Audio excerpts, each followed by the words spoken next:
BNP যেমনটা গণপরিষদ নির্বাচনের বিরোধিতা করেছে, বলেছে তারা চায় সরাসরি সংসদ নির্বাচন।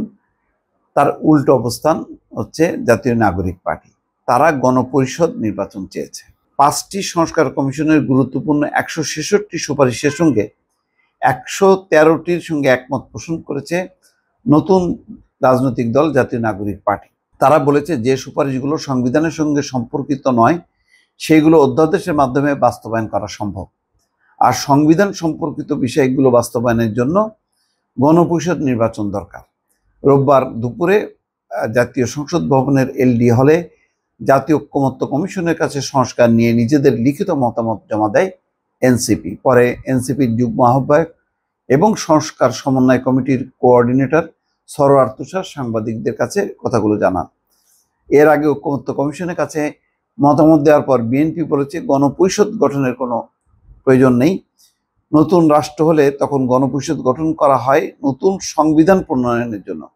অর্থাৎ নতুন রাষ্ট্র যখন হয় তখন গণপরিষদ হয় নতুন সংবিধান প্রণয়নের জন্য।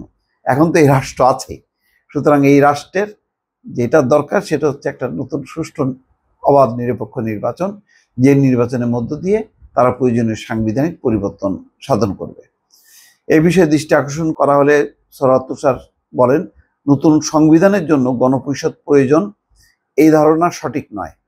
অনেক দেশে সংবিধানের বড় পরিবর্তনের জন্য এরকম হয়ে থাকে। এক্ষেত্রে তিনি থাইল্যান্ড, ভেনেজুয়েলা এবং ডোমিনিকান প্রজাতন্ত্রের উদাহরণ দেন। এনসিপি বিদ্যমান সাংবিধানিক কাঠামোর মধ্যে 300 আসনে গণপরিষদ নির্বাচন চায় কিনা এমন প্রশ্নের জবাবে তুষার বলেন, জুলাই সনদ হবে, এর মাধ্যমে সিদ্ধান্ত নেওয়ার ব্যাপার আছে। সংবিধানের বড় পরিবর্তন বা সম্পূর্ণ নতুন সংবিধান যেটাই হোক সেটা লিখিত হইতে হবে, তখন এই সংবিধানের প্রশ্নে নতুন সিদ্ধান্ত হতে পারে। বর্তমান সংবিধানকে বাতিল করা দরকার, এটা তারা আগেই বলেছেন। তার মানে পুরো সংবিধান বাতিল করতে হবে। আরেক প্রশ্নের জবাবে সরোয়ার তুষার বলছেন যে মুক্তিযুদ্ধের ঘোষণাপত্র ছিল প্রথম সংবিধান, কিন্তু 72 সালে আওয়ামী লীগের দলীয় মূলনীতি সংবিধানে নিয়ে আসা হয়, তাই 72-এর সংবিধান দাঁড়িয়ে আছে মুক্তিযুদ্ধের ঘোষণাপত্রের বিরুদ্ধে। 72-এর সংবিধান হয়েছে সাংবিধানিক কু। যাক, এটা কথাগুলো সবাই একমত নাও হতে পারে। সরোয়ার তুষার বলেন, তারা 3টি বিষয় ঐক্যমত্য কমিশনের কাছে উদ্বেগ এবং প্রশ্ন রেখেছেন। প্রথমটি হলো 6টি সংস্কার কমিশনের অনেকগুলো সুপারিশ করেছিল, কিন্তু স্প্রেডশিটে সংক্ষিপ্ত করে 166টি সুপারিশ রাখা হয়েছে। তারা বুঝতে পারছেন এই 166টি সুপারিশের সবকটি জুলাই সনদে থাকবে না, আর আরও সংক্ষিপ্ত হবে। গুরুত্বপূর্ণ সুপারিশগুলো কেন অন্তর্ভুক্ত হচ্ছে না এই বিষয়ে কমিশন কি ভাবছে তা জানতে চাওয়া হয়েছে। যাই হোক, এখানে অনেক টেকনিক্যাল বিষয় আছে, অনেক মতভিন্নতা আছে।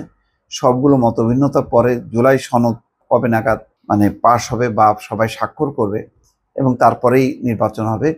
এই পুরো জটিল একটা পথ, এই পথটা পাড়ি দেওয়াটা হচ্ছে এখন সবচেয়ে বড় চ্যালেঞ্জ। এখন রাজনৈতিক দলগুলোর মধ্যে যে বিভাজন, বিভেদ, মতভিন্নতা, সেটি সব ঠিকঠাক মতো হবে কিনা এটাই দর্শক অনেকের মধ্যেই এখন উদ্বেগ, উৎকণ্ঠা বাড়ছে।